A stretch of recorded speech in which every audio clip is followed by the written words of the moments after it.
खर्च करने के बाद जो बचा है उसे मत बचाओ, लेकिन सेव करने के बाद जो बचा है केवल उसे ही खर्च करो। शेयर बाजार के जादूगर वॉरेन बफेट ऐसे शख्स हैं जिनका नाम दुनिया के सबसे अमीर लोगों में से तीसरे नंबर पर आता है, और वो शेयर मार्केट के सबसे बड़े प्लेयर होने की वजह से कम बल्कि अपने लाइफस्टाइल की वजह से ज्यादा जाने जाते हैं, क्योंकि उनकी जिंदगी को देखने और जीने का नजरिया बाकियों से अलग है।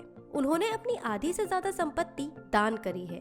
बिल गेट्स और मेलिंडा फाउंडेशन को चैरिटी के लिए 3,700 करोड़ रुपए दान में दिए थे। आइए जानते हैं वॉरेन बफेट के द वॉरेन बफेट बनने तक का सफर। उनका जन्म 30 अगस्त 1930 यूएसए में एक मिडिल क्लास घर में हुआ। उनके पिता हावर्ड बफेट और माँ लीला स्टॉल।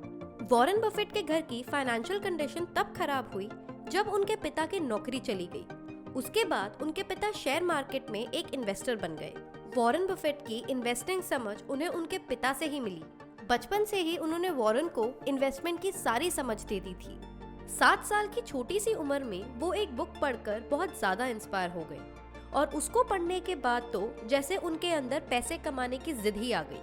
उस बुक का नाम था 1000 Ways to Make $1000। फिर उन्होंने कई सारे काम जैसे कि मैगजीन बेचना, न्यूज़पेपर बांटना, च्युइंगम बेचना और कोका कोला की बोतलों को भी डिलीवर करना शुरू कर दिया।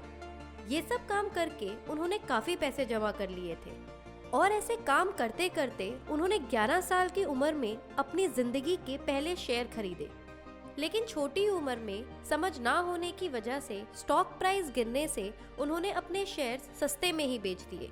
लेकिन उनके स्टॉक बेचने के कुछ समय बाद ही उनके प्राइस बहुत ज्यादा हो गए। अपनी उस एक गलती से उन्होंने ये बात सीखी कि जिंदगी में कभी भी कोई भी फैसला जल्दबाजी में नहीं लेना चाहिए। उसके बाद उन्होंने अपना पहला इनकम टैक्स भरा। 16 साल की उम्र में उन्होंने एक पिन बॉल खरीदा और एक सैलून में पार्टनरशिप के साथ रख दिया, और वक्त के साथ उनका वो बिजनेस बहुत अच्छा चला, जिसे उन्होंने कुछ समय बाद $1200 में बेच दिया। उन्हें बिजनेस में हर तरह से सफलता मिलती जा रही थी, जिसकी वजह से वो हाई स्कूल नहीं जाना चाहते थे। लेकिन उनके पिता ने उन्हें समझाया कि चाहे जिंदगी में जितना मर्जी सक्सेसफुल हो जाए, लेकिन विद्या अपने आप में एक बहुत बड़ा धन है। अपने पिता की बात मानकर उन्होंने न्यूयॉर्क के कोलंबिया यूनिवर्सिटी में एडमिशन ले लिया। वॉरेन बफेट अपनी सफलता का सारा श्रेय बेंजामिन ग्राहम को देते हैं। उन्हीं की लिखी हुई एक किताब द इंटेलिजेंट इन्वेस्टर को पढ़ के उन्होंने शेयर मार्केट की सारी बारीकियों को जाना। और एक दिन ऐसा भी आया जब बेंजामिन ग्राहम ने वॉरेन बफेट को अपने साथ काम करने के लिए 12,000 यूरोज पैकेज का ऑफर देकर नौकरी पर रख लिया। कुछ समय बाद उन्होंने बफेट पार्टनरशिप लिमिटेड के नाम से एक इन्वेस्टमेंट फर्म बनाया, जो बहुत सक्सेसफुल रहा।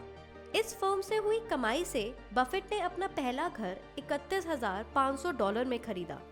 उसके बाद उन्होंने बहुत सी अलग अलग कंपनियों में इन्वेस्टमेंट शुरू किया और लगातार प्रॉफिट कमाते रहे।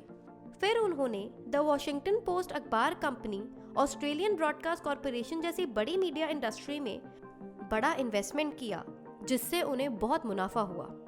और यही नहीं, उन्होंने कोका कोला कंपनी के 7% स्टॉक $1.2 बिलियन में खरीदे, जिसे उन्होंने बेचा नहीं है।